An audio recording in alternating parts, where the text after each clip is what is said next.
अस्सलामुअलैकुम, बिस्मिल्लाहिर्रहमानिर्रहीम। दारा एजुकेशन के एमवीसी वीडियो ट्यूटोरियल में खुशामदीद। आज हम बात करेंगे कि कंट्रोलर क्या होता है। पिछली दफ़ा हमने आपको सेशन 1 में ये बताया था कि आपने एमवीसी का प्रोजेक्ट कैसे ऑन करना है, लेकिन वो एक एम्प्टी प्रोजेक्ट है, उसमें चंद चीज़ें तो बिल्कुल ऐड हुई हैं, रजिस्टर हुआ है, लॉगिन हो रहा है, नथिंग एल्स दैट।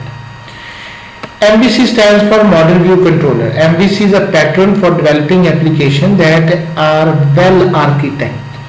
पूरा हर एक चीज उन्होंने बना के रखी हुई है। इस तरह हम डेटाबेस में कहते हैं ना 3 टायर आर्किटेक्चर, तो उसमें पहली डेटाबेस लेयर है, फिर एप्लीकेशन है, फिर प्रेजेंटेशन लेयर। बिल्कुल हर एक का एक आर्किटेक्चर जो है वो आपको मजबूती फराहम करता है। जिस तरह कोई भी घर है वो बुनियादें होती हैं, फिर दीवारें खड़ी होती हैं, फिर एक आपके ऊपर छत पड़ती है, तो देन आप इसको कहते हैं कि जी एक घर का कमरा तैयार हो गया। Similarly testable, easy and maintain, जब आप चाहें तब्दील कर सकते हैं उसके मुताबिक। एमवीसी बेस्ड एप्लीकेशन में कंटेन 3 चीजें। Model, view, control. मॉडल में क्या है? क्लासेस। अब क्लासेस के लिए ऑब्जेक्ट ओरिएंटेड एक कंसेप्ट को लेके हैं।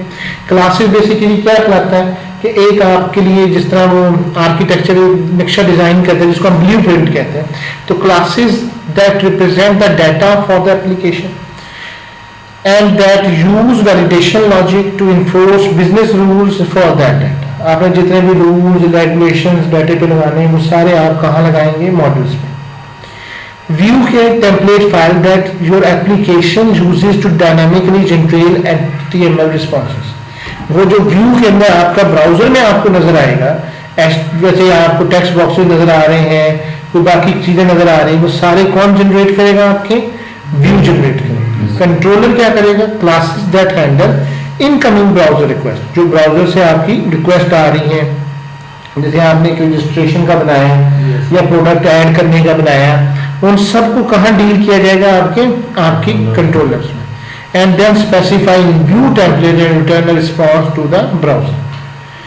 View, we are covering all these concepts in this tutorial series, and अब हम उसी जो हमने लास्ट टाइम पे बनाई है उसके हवाले से हम आपको स्टेप बाय स्टेप बताते हैं। अगर आप इसको बंद कर दें,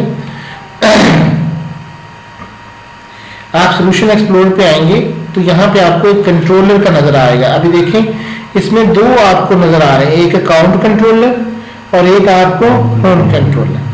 आप देखें कि हमने दारा एजुकेशन के अंदर जिस तरह आपको रखा है, कंट्रोलर के ऊपर आपने क्लिक करना है। यहाँ पे नहीं क्लिक करना कि आपने सिंपल पे रखेंगे और ऐड कराएंगे तो आपको यहाँ पे कंट्रोलर नजर आएगा। यहाँ पे हर एक की स्पेसिफिकेशन बदल जाती है। आप व्यू पे करेंगे, ये मॉडल पे करेंगे, ऐड करेंगे तो यहाँ पे कंट्रोलर नजर आ रहा है, लेकिन आपने किसके ऊपर काम परफॉर्म करना है? कंट्रोलर्स के ऊपर। ऐड करेंगे कंट्रोलर, ठीक है, आप इसको क्लिक कर दीजिए। न्यू से भी आप ले सकते हैं। जब आप कंट्रोलर पे ऐड कर देंगे तो फिर नेक्स्ट क्या आएगा? In the add scaffold dialog box MVC5 controller empty and then click add. देखिए आपके सामने यहाँ पे ये एम्प्टी MVC कंट्रोलर नजर आ रहा है। ऐड कंट्रोलर एक तरीका तो ये है, आप कहते हैं add new item.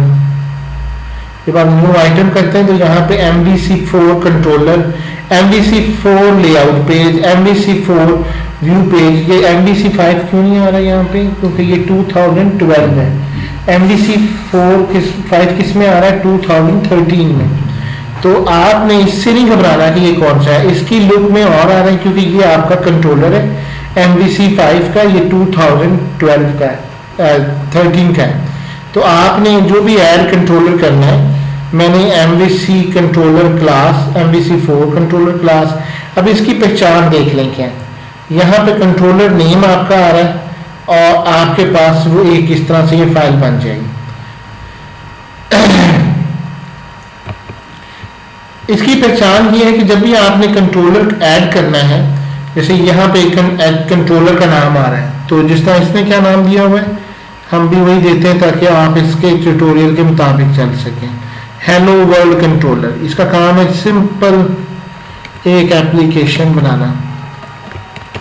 Hello world controller, empty MVC controller, आप एमवीसी कंट्रोलर को एम्प्टी रख रहे हैं, आप इसको ऐड कीजिए तो आपके सामने एक सी शार्प की फाइल आ जाएगी, सारी क्लासेज ऐड हो जाएंगी,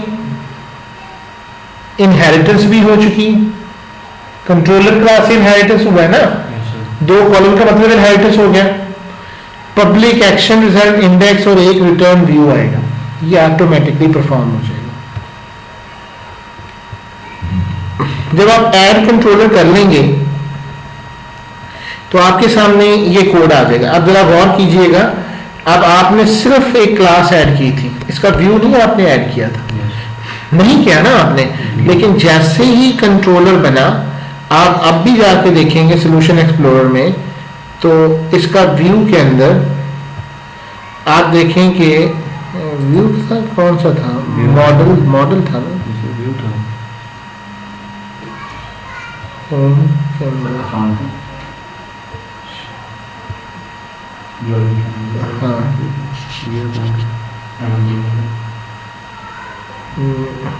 हेलो वर्ल्ड का,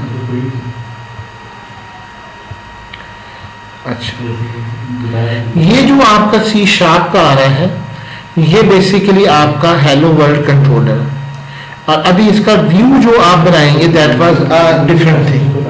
इसकी पहचान ये है कि जो आपका व्यू होगा उसका एक फोल्डर बना होगा, जबकि आपका कंट्रोलर है उसके आगे सी शार्प का आइडेंटिफिकेशन जो है वो आ रही होगी। जिस तरह कि अगर आप यहाँ देखें तो ये सी शार्प है, अगर आप इसके अंदर देखें, इसको खोलेंगे तो इसके अंदर एक आगे हेलो वर्ल्ड कंट्रोलर आपको नजर आएंगे, जबकि यहाँ आपको जितने भी हैं वो फोल्डर बने हुए नजर आएंगे। ये फर्क समझ आता जा रहा है? अब आगे चलते हैं। अच्छा, अब कहते हैं कि हम replace the content of the file with the following code. हमने क्या करना है कि ये जो भी आपकी कोड है उसको हम चेंज कर देंगे। किसके अंदर है? हेलो वर्ल्ड कंट्रोलर के अंदर हमने एक स्ट्रिंग बनाया, this is my default action, और एक हमने वेलकम का बनाया, this is the welcome action method. दो मेथड हमने बना लिए, एक इंडेक्स के नाम से है और एक आपके वेलकम के नाम से है।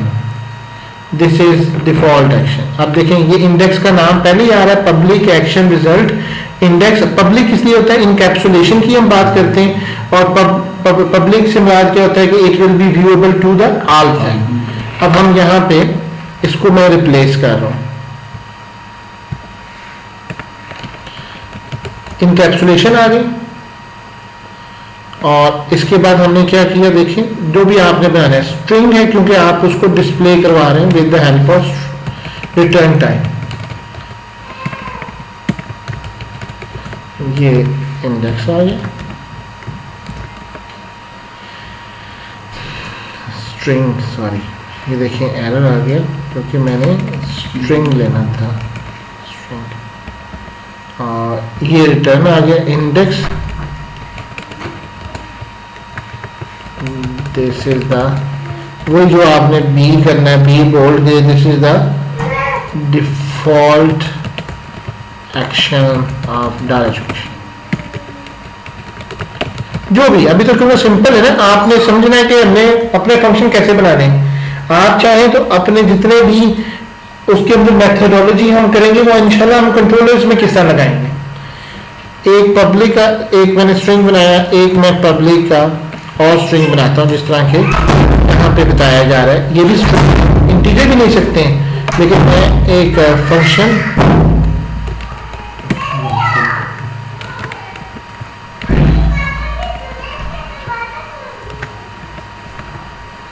लेट्स सपोज, ये जो रेड रंग नजर आता है ना आपको लाइन के ऊपर, ये क्यों आता है? क्योंकि हमने रिटर्न टाइप नहीं दी। जैसे ही हम रिटर्न टाइप देते हैं,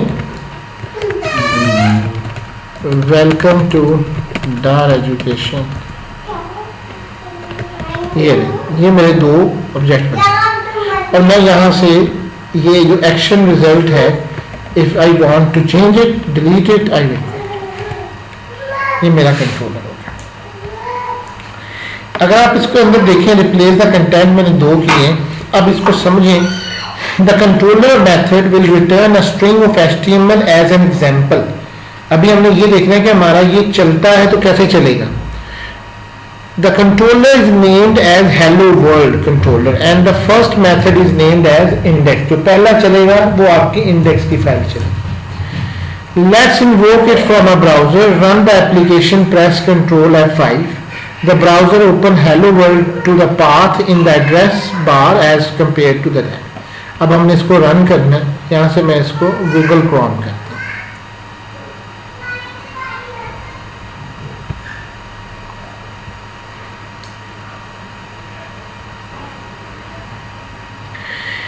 The page in the browser will look like the following screenshot. This is my default action जो हमने इसको दिया.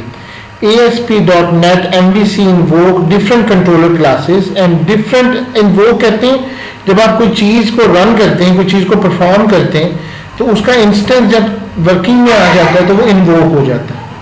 जब तक वो आप उसका ऑब्जेक्ट, एक तो होता है आपने ऑब्जेक्ट क्रिएट करना है, वो कहते हैं इंस्टेंटिएट. तो उस इंस्टेंटिएट का मतलब है कि वो चीज अमल पजीर हो चुकी है, वकू पजीर हो चुकी है.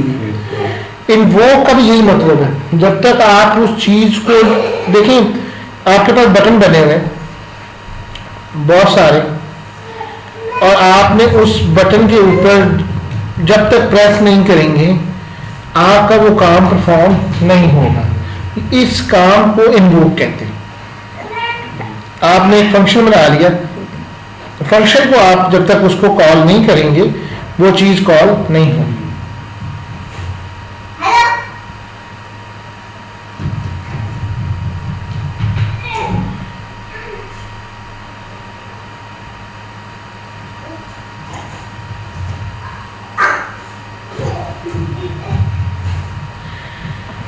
आगे थोड़ा सा बढ़ते हैं फिर और भी इसको देखते हैं.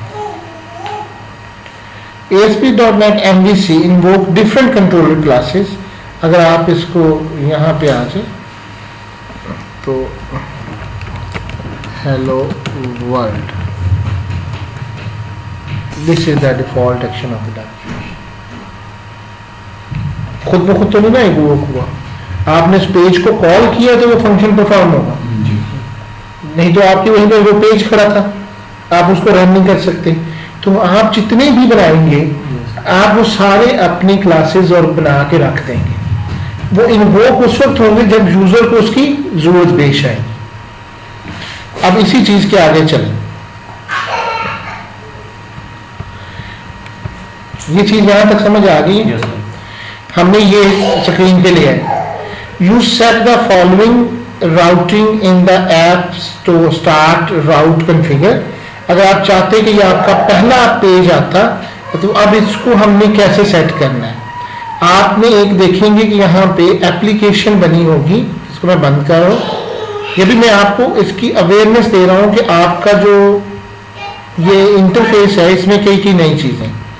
आप जरा गौर करेंगे कि यहाँ पे ऐप डाटा भी है. अगर आप जरा गौर करें तो सर्वर एक्सप्लोरर पे आप लोग आएंगे, आप देखेंगे कि एक डेटाबेस कनेक्शन ऑटोमेटिकली बना हुआ है. ये डाटा कनेक्शन के नाम से इसका डेटाबेस भी बना हुआ है जहाँ पे आपके रिकॉर्ड आ रहे हैं, वो सारी टेबल्स भी बनी हुई होंगी, वो सारी की सारी चीजें नजर आएंगी आपको. हाँ,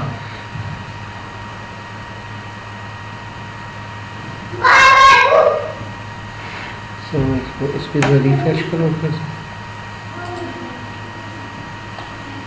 ऐप डाटा पे जाए, ऐप डाटा तुम्हारा खाली वैल्यूज की. ये देखेंगे टेबल्स आ रहे हैं जिस तरह से. यहाँ पे user profile, web page, membership, ये सारी फाइल्स आई हैं. अभी इसके अंदर यूजर प्रोफाइल के अंदर देखेंगे तो आपके ये यूजर आईडी और यूजर नेम बना होगा. ये स्टोर प्रोसीजर भी मैंने आपको बताए थे लास्ट टाइम पे, हमने स्टोर प्रोसीजर बनाना सीखे थे. बहरहाल अभी ये चीज समझनी है कि आपका ऐप स्टार्ट है तो ऐप स्टार्ट पे आप क्लिक करेंगे तो ये देखें, एक है ऑथराइजेशन कॉन्फ़िगरेशन, एक है बंडल कॉन्फ़िगरेशन, एक है फिल्टर कॉन्फ़िगरेशन, एक है वेब एपीआई कॉन्फ़िगरेशन. हमें किसमें जाने के लिए कहा जा रहा है कि अगर आपने जाना है तो फिर रूट कॉन्फ़िगरेशन, यहाँ पे रूट की ये कॉन्फ़िगरेशन की फाइल करें. जब आप इसको क्लिक करते हैं तो यहाँ पे आपका ये पूरा पाथ बताता है root.maproot और किसको भी controller action ID, new controller home, action is equal to index, ID is equal to URL parameter dot optional. तो जब तक आप इसको controller is equal to home आपका ये सारा, तो वो पाथ पे जब भी आप उसको रन करते हैं वो आपके पाथ पे आपको होम स्क्रीन पे ले जाता है, यहां से आप उसकी रूट कॉन्फ़िगरेशंस करते हैं। When you run the application, you do not supply the URL segment. It default to the home. आपका वो ऑटोमेटिकली कहाँ पहुँचाता है, आपको होम पेज पे पहुँचाता है। उसकी वजह क्या होती है, ये रूट जो डॉट है इसके अंदर सेट है। Specified in the first part of the URL determine the controller class. पहला जो आपका उसका पार्ट होता है वो कंट्रोलर क्लास के लिए होता है। एंड द सेकेंड वन क्या करता है जी, execute so hello world map to the hello world controller. जो हेलो, अब देखें गौर कीजिए, मैंने अभी भी आपको ये चला के दिखाया, मैंने हेलो वर्ल्ड लिखा, मैंने हेलो वर्ल्ड कंट्रोलर नहीं लिखा। हालांकि आपने हर जगह क्या बनाया, हेलो वर्ल्ड कंट्रोलर बनाया। लेकिन मजे की बात यह है कि जो उसकी क्लास बनाई है आपने वो हेलो वर्ल्ड के नाम से, ये जो आपकी ये सारी क्लास बन रही है ये हेलो वर्ल्ड के नाम से आपकी क्लास बन रही है। ये भी थोड़ी देर में ही ना इंशाल्लाह तो चीजें आपको और ज्यादा मेच्योरली अंडरस्टैंड होना शुरू हो जाएंगी।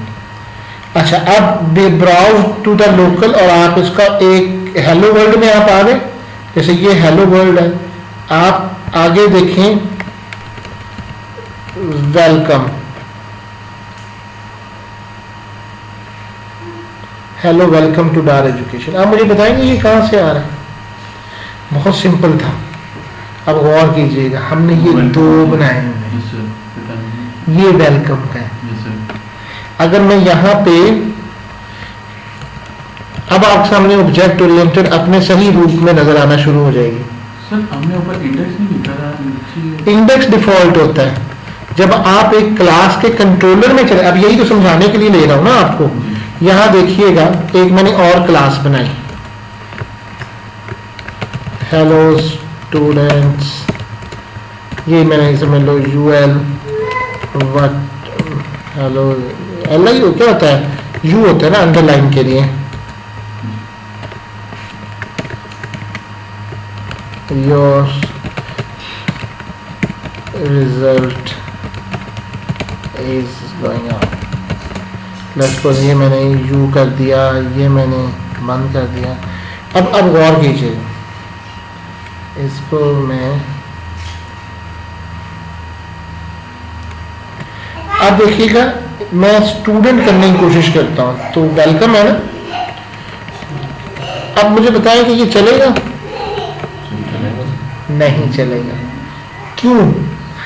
जब आपने वो बनाया हुआ था तो उसने सारा कोड कंपाइल करके एग्जीक्यूट कर दिया था, ये हमने बाद में एडिशन की।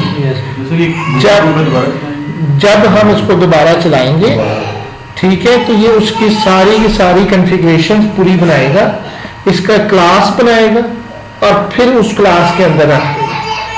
अगर आप देखें, जब तक आपका प्रोग्राम रनिंग कंडीशन में होता है, जब तक आपका ये रेड लाइन ऑन हो रही है, इसका मतलब है कि जो प्रोग्राम एग्जीक्यूट हो रहा है। अब आपका आ गया, अब आपको कैसे जाना है उस तक, हेलो वर्ल्ड। अब ये हेलो वर्ल्ड क्या है, बेसिकली ये आपका मेन कंट्रोलर है। आप एक वक्त में सही 100 कंट्रोलर भी बना सकते हैं। मानो बेटा खामोश हो जाओ, हेलो वर्ल्ड के अंदर आप, ये मेन कंट्रोलर है, उसके अंदर आपने क्या बनाया था अभी, वेलकम का मैसेज आ गया, और अब आपने किसका बनाया, यानी एक मेन कंट्रोलर जिसे हमारा दिमाग पूरे जिस्म को कंट्रोल करता है, ऐसा ही है ना, हर चीज डिफरेंट है, आप उसके डिफरेंट फंक्शन बना रहे हैं। अब जितने आप फंक्शन बनाएंगे वो उसके अंदर कंट्रोलर के फंक्शन हैं। अब मेरी बात को समझ आइए, तो उसके लिए आपने, अब तीनों डिफरेंट हैं, एक के फंक्शन का दूसरे के फंक्शन से कोई ताल्लुक नजर नहीं आ रहा, ऐसा ही हो रहा है ना। वो कहां पे बन रहे हैं, आपने यहां पे उसको जब बनाया, अब मैंने इसको ऑफ कर दिया, मैं इसके अंदर एक और फंक्शन डालता हूं। अब ये फंक्शन को समझें, जब ऑब्जेक्ट ओरिएंटेड में कहते हैं कि फंक्शन एक खास काम परफॉर्म करता है, तो उसको समझ नहीं आ रही होती है। एमवीसी में बहुत क्लियरली आपको समझ आना चाहिए। मैं यहाँ जो भी फंक्शन बनाऊंगा, ये इसका एक बिल्कुल अलग पेज होगा, वेबसाइट होगी, और उसको कंट्रोल करना कितना आसान है। आपको अलग-अलग पेजेस पे काम करने की जरूरत नहीं, उसका स्टाइल शीट बनाने की जरूरत नहीं, सबका एक जैसा आपने करना है। आपका एक फंक्शन बना दें, वहां से उठा लें, आपने ऐड करने का एक फंक्शन बना दिया, आपने डिलीट करने का एक फंक्शन बना दिया, आपने एक अपडेट का फंक्शन बना दिया, तो वो सब में एक जैसा काम परफॉर्म करें, बजाय इसके कि आप हर जगह पे कट कॉपी पेस्ट मारते हैं। ये आइडिया ऑब्जेक्ट ओरिएंटेड का नहीं, ये एमवीसी आपको दे रहा है। ये बात यहां तक समझ आ गई? सो जब हम इसकी हवाले से बात करते हैं तो then you can see that कि इसके मेथड्स क्या हैं। सबसे पहले आपका लोकल होस्ट आता है, उसके बाद आपका जो हेलो वर्ल्ड है इसको क्या कहते हैं, कंट्रोल कर। आगे जो आप ये वेलकम है इसको कहते हैं एक्शन नेम, और उसके अंदर जो आप देंगे वो पैरामीटर्स है। अब अभी तो हम सिर्फ स्ट्रिंग ले रहे हैं जिसमें कोई वैल्यू नहीं ले रही, जिसमें मैं आपसे कहता हूँ मैं एडिशन में कोई प्रोग्राम बनाना चाहता हूँ जिसमें 2 जमा 2 लेना चाहता हूँ, तो फिर पैरामीटर तो सप्लाई करूंगा, ठीक है। For this parameter is hello world and welcome is the action method. अब इसमें हेलो वर्ल्ड हमारा क्या है, वो हमारा कंट्रोलर है, और उसके अंदर जो हमने बनाए हैं वो हमारे एक्शंस हैं। You have not use the parameter as a part of the. अब ये एक छोटा सा सुने, कहता है let's modify the example slightly so that you can pass some parameter information from URL to the controller. For example आप कहते हैं जी हेलो वर्ल्ड वेलकम, मैं आगे आपका नाम दे देता हूँ, फॉर एग्जांपल सैफुल्लाह डार है, और आपके कितने हैं जी नंबर टाइम्स कितने हैं, चेंज योर वेलकम मेथड। अब मैं इसको चेंज कर रहा हूँ, अब उस चेंज के लिए आप आ जाए। लेट्स सपोज मैं यहाँ पे एक और क्लास बना देता हूँ पब्लिक स्ट्रिंग और रिजल्ट के नाम से। अब ये जो मैं इसके अंदर दूंगा ये मेरे क्या कहलाएंगे, पैरामीटर। ये स्ट्रिंग आ गया नेम और इंटीजर आ गया मार्क्स। ये इतनी बात समझ आ रही बता, इसमें तो कोई इशू नहीं। अच्छा ये रेड लाइन फिर आ रही, क्यों आ रही, रिटर्न टाइप। अब यहाँ पे नेम आ गया और नाम time is equal to 1 hour इसने दिया। इसने एक वक्त में आपको समझाने की जरूरत है कि ताकि समझाइए कि आप फॉर एग्जांपल ये 7 के नंबर डाल देते हैं, इनिशियलाइजेशन भी दे दी ना, ठीक है। रिटर्न, ये रिटर्न आ गया, हेलो डियर स्टूडेंट। अब ये स्टूडेंट के बाद मैंने कंकैटिनेशन या जो भी मैंने करना है, जैसे यहाँ पे एक बना हुआ है, अब देखेंगे रिटर्न http utility.html इन कोड। अब मैं इस तरह से नहीं लिख सकता जिस तरह से ये आपकी है, वो मैं कंकैटिनेशन हम नेक्स्ट करवाएंगे, लेकिन अभी जो हमारी एग्जांपल है उसके तहत चलते हैं। http utility ये अपने आप आ जाएगा, डॉट HTML डिकोड के इनकोड, इनकोड नहीं होगा,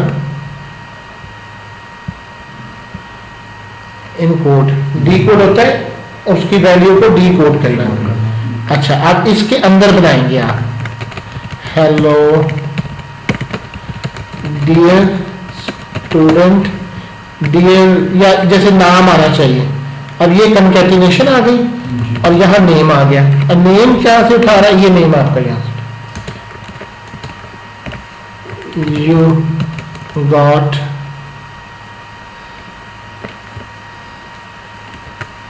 plus marks in the mid term.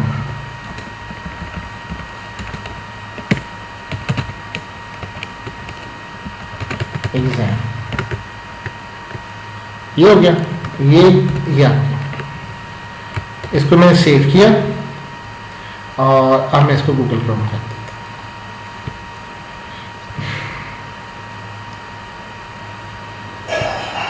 Name में क्या शो करेगा?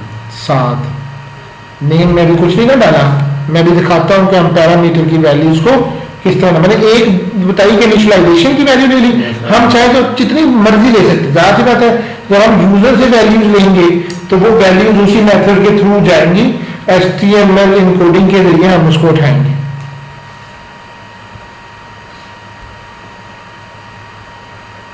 हमने आपको ये समझाना था कि जब आप URL है तो पहले लोकल होस्ट आता है, उसके बाद कंट्रोलर आता है, कंट्रोलर के बाद एक्शन आता है, एक्शन के बाद आपका पैरामीटर आता है। ये पहला पेज आ गया ये भी आपका होम पेज लेके आ रहा है और HTML का, we shall wait for that.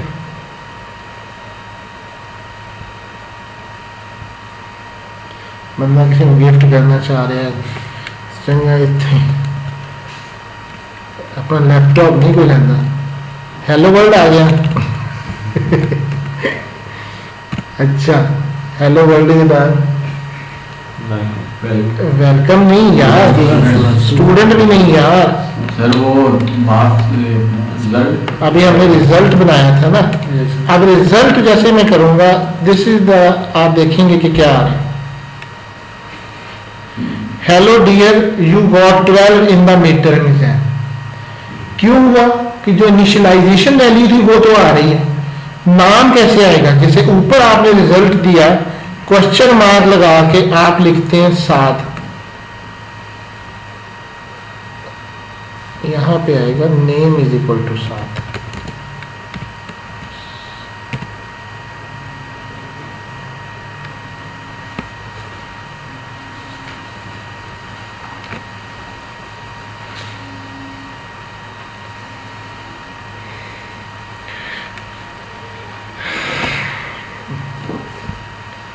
ये देखें एक मिनट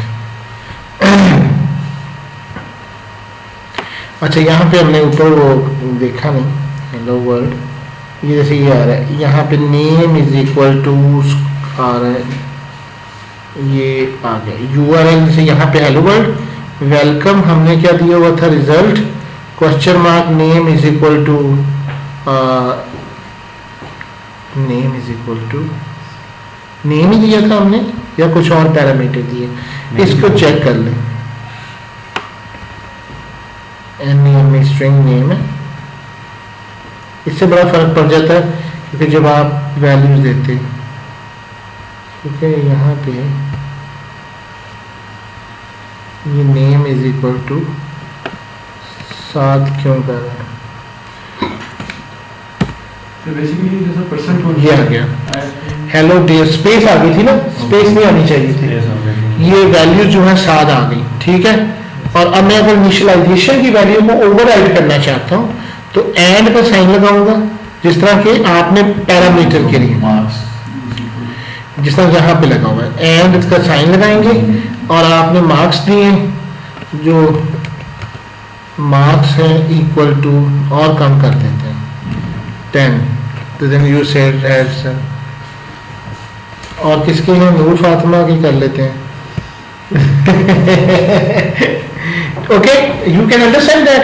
अब इसके पूरा पढ़ेंगे, ये पहला आपका लोकल होस्ट जो है, ये URL है, ये पूरा URL ही है ना, इसमें ये आपका कंट्रोलर हो गया, दूसरा action name, action name, action आपका रिजल्ट है, उसके बाद आपका पैरामीटर है, ये जो नेम इज इक्वल टू है, और सारी वैल्यूज इसी से उठा लें। ये मेरे ख्याल में अब क्लियरिफाई हो जाना चाहिए। Yes sir. तो there is something like that. अब आपने for example string name ID is equal to 1, hello name ID, जब आप कंप्यूटर उठाता है ना, आप कहते हैं कैसे उसको पता चल रहा है कि ये कौन सी वैल्यू, तो वो इसी तरीके से आपके उठाता है। In the simple sample parameter is not use the name of the num types are passed as query. अब हमने इसको क्यूरी के थ्रू यहाँ पे वैल्यू के थ्रू पास कर दिया। So you can see that कि HTML इम्पोर्ट हो गया। अब आते हैं थोड़ी सी बात, अब ये कैसे आएगा, इंपॉर्टेंट कैसे है, आप जरा गौर कीजिए। This is the time that URL segment match the route parameter ID, the welcome action method contain a parameter ID that match the URL specify. जब आप यहाँ पे आते हैं और मैंने आपको वो जो फाइल दिखाई थी root.config.cs, तो जरा गौर करें, पहला कंट्रोलर आया, फिर एक्शन आया, एंड देन आपका उसकी ID आई। ये सारी वैल्यू जो है, हेलो अस्सलाम वालेकुम। इंपॉर्टेंट थिंग ये है कि आपने जब इस URL को समझ गया, अब आपको जेन समझ आ गया कि पहले कंट्रोलर चलेगा, फिर एक्शन चलेगा और फिर ID आएगी। वो चीज कहां से आ रही है, आपके रूट में से। ये URL लिखा हुआ है कि मैप रूट करे, किसको करेगी, URL को, कंट्रोलर को, फिर एक्शन को और फिर ID को। In ASP.NET MVC application, it's more typical to pass in parameter as root, यानी आप उसको पैरामीटर के रूट के जरिए पास करें। like we that did with id above, then passing them as query string. You could also add a root to pass both by the name and the number times in parameter.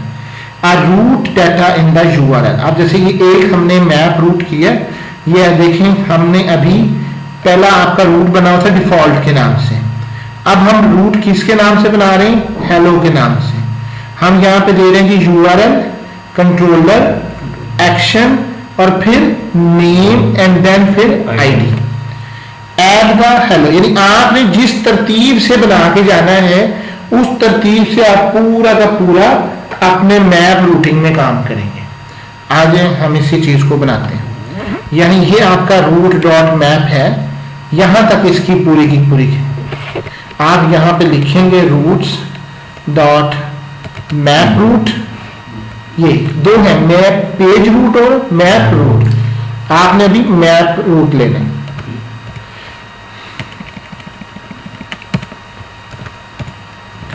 जब आप ये कर लेंगे, अब ये इसके अंदर दो चीजें चाहिए आपको। सबसे पहले आपको नेम चाहिए। अब ये नेम हमारे पास क्या है, जिस तरह आपने यहां देखा हमारे पास हेलो के नाम से बना हुआ है।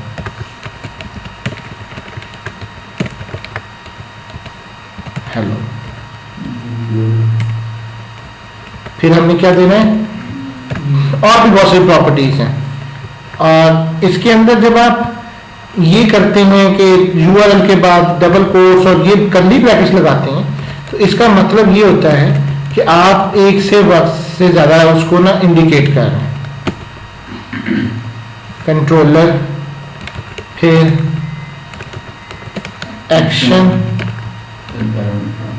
फिर नहीं, एक्शन के बाद हमने नेम दिया था और आखिर में हमने आईडी दी थी। यानी आप इसको जितना चाहें एक्सटेंड कर सकते हैं। सेमी कॉलम नहीं देना आपने, बल्कि कॉमा देना, क्योंकि ये उसकी पैरामीटर्स हैं। ये कंट्रोलर नेम आईडी हमने दे दिया और आखिर में हमारा ये काम खत्म हो गया। आखिर में हमें इसकी जरूरत नहीं। Run the application in browser, जब आप इसको करेंगे तो वो आपको, जैसे ये अभी आपने ऊपर हमने यहाँ पे देखें, ये हमने इसका id इज इक्वल टू 1 दिया था, तो हेलो नेम आईडी और फिर id दिया हुआ, id इज इक्वल टू 1 है, लेकिन यहाँ पे उसको क्या शो कर रहा है, 3 शो कर रहा है, क्योंकि हमने वेलकम 3 दिया और फिर नेम इज इक्वल टू रिक किया। अब इसको जरा पहले एक दफा चला लें, देन हम उसको अंडरस्टैंड करेंगे ये क्या। ये हेलो स्ट्रिंग हमारा जो कहाँ बना हुआ है, ये कंट्रोलर में वापस आ गए। ये आपका वेलकम का था, इसमें हमने स्ट्रिंग क्या दिया, नेम, और इंटीजर नाम इज नाम है क्या आईडी है, integer ID is equal to 1, ID is equal to 1। अब हम इसको रिटर्न करवाने, जिस तरह हमने यहां लिखा है रिटर्न HTTP यूटिलिटी,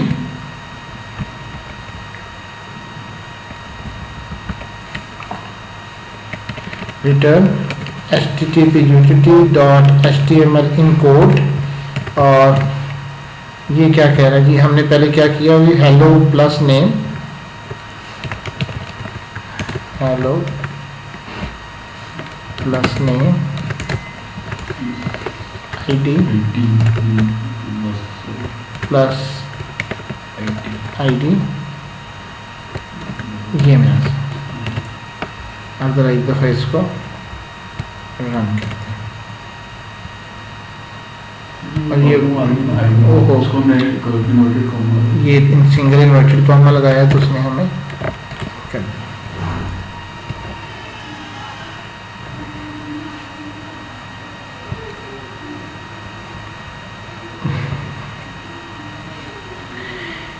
तो बेसिकली एमवीसी में 3 ही मेजर चीजें बहुत अच्छी तरह समझने वाली हैं, मॉडल, व्यू और कंट्रोलर। अब हम कंट्रोलर पे जाएं, हेलो वर्ल्ड आ गया और इसके अंदर क्या है जी, हेलो वर्ल्ड के बाद ये हमारा एक्शन आ गया। यू कैन सी दैट इसकी हेलो आईडी 1 आ रही। और अगर मैं इसको 3 करता हूँ तो name is equal to Saif and id is equal to 3। Hello Saif id is equal to 3। ये तो डन हो गया ना, ये तो आपको यहाँ तक समझ आ गया। अब हम वो कह रहे हैं कि जो id हमने यहाँ तक दी है और हमने ये जो कंट्रोलर व्यू के थ्रू गए हैं इसको अंडरस्टैंड करें। ये id हमारे पास आ रही है, ऊपर हमने इसको वेलकम दिया। अब वेलकम के बाद आप देखेंगे हमने इसको किस तरीके से किया। ये वेलकम है। अब अगर हमने वेलकम के बाद \3 किया और name is equal to Saif किया, देन देखें क्या है। अब भी ये 3 आ रहा है। अब हमने \/ का इस्तेमाल किया, साथ जरा गौर किया हमने। पहले हम किसका इस्तेमाल कर रहे थे? क्वेश्चन मार्क का। अब हम किसका इस्तेमाल कर रहे हैं? अब हम \/ का। तो इट मीन्स कि जब आप \/ देते हैं तो याद रखने वाली बात है कि जो नंबर id वगैरह है उसको लिखने की जरूरत पेश नहीं आ रही, वो id उठा रहा है। id क्यों उठा रहा है? क्योंकि जो आपका मैप रूट है उसमें आपने उसको बताया हुआ है, जैसे ये मैप रूट है ना, इधर गौर करें, इसमें आपने उसको बताया हुआ है कि एक्शन के बाद \/ में जो पहला आएगा वो id होगा। अब ये समझ आई कि id का लिखने, नेम की लिखने की जरूरत पेश आ रही है, लेकिन \/ लिखने के बाद वेरिएबल का नेम देने की जरूरत क्यों नहीं आ रही? क्योंकि आपने URL के अंदर ये पाथ जो थी जस्टिफिकेशन उसकी की हुई है। Do you get this point और नॉट? सही है कि वो मैप रूट जो पेज है वो पेज उसके मुताबिक वो करता है, इस तरह नहीं मैप रूटिंग कर रहा है ना, ये रूट कर रहा है। देखें आपके पास एक आप ई-कॉमर्स की प्रोजेक्ट बना रहे हैं, वहां पे 10,000 किस्म की वहां पे प्रोडक्ट्स पड़ी हुई हैं, तो क्या 10,000 के लिए आप पेज बनाएंगे? नहीं बनाएंगे, आप बनाएंगे एक के लिए पेज। वो खुद रूट करेगा कि किस में जाना है, कौन सी वैल्यू पे जाना है, और वो रूट कहां से उठाएगा? मैप रूटिंग से, आईडी से उठाएगा। प्रोडक्ट आईडी है, यूजर आईडी है, जो भी आईडी बनी हुई है उस आईडी से आपकी बाकी वैल्यू उसको लेके आ जाए। मैं उसी के हवाले से बात कर रहा हूं कि आपने आईडी को कैसे पिक करना। जब आप ये कर लेते हैं तो हमारा यहाँ तक ये काम जो अभी हमने किया है, ये आपका ये सारा काम परफॉर्म हो जाता है। अब आप जरा गौर कीजिए कि अब मेरे पास बन चुका हुआ है और मैं यहाँ पे वो भी मेरे पास बन चुका है, तो मैं वेलकम के बाद स्कॉट और 3 देता हूँ। Let's suppose